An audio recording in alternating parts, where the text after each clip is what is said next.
Hello students, इस video में हम लोग यूकैरियोटिक सेल डिस्कस करेंगे।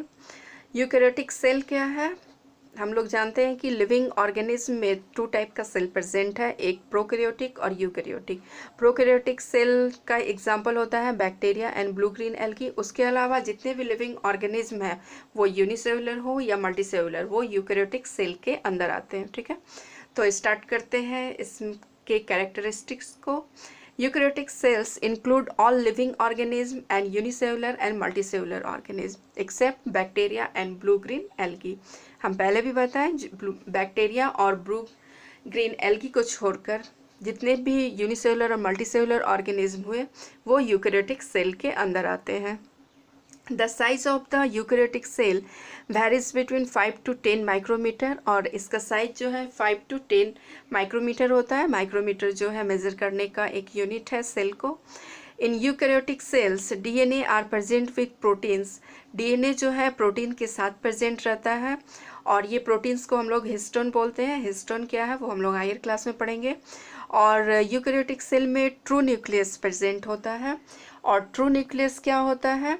मीन्स जिसमें जो है डबल लेयर मेम्ब्रेन प्रेजेंट हो न्यूक्लियस के चारों ओर, और genetic material means DNA RNA जो है न्यूक्लियस के अंदर में कॉन्सेंट्रेटेड हो, न्यूक्लियर पोर प्रेजेंट हो, इस टाइप के न्यूक्लियस को हम लोग बोलते हैं true nucleus. In eukaryotic cell nucleus is surrounded by double membrane and genetic material are concentrated in nucleus. ठीक है, the membrane bound cell organelles like mitochondria, plastids, endoplasmic reticulum, Golgi complex are present. Means जितने भी membrane bound किसको बोले? कोई भी cell organelles के ऊपर जो है एक मेम्ब्रेन प्रेजेंट होता है जिसका structure same to same cell membrane जैसा होता है, इसी को हम लोग बोलते हैं मेम्ब्रेन बाउंड सेल ऑर्गेनेल्स। और सेल ऑर्गेनेल्स का क्या फंक्शन है ये हम लोग पढ़ चुके हैं। ये सेल के वाइटल एक्टिविटी में हेल्प करता है।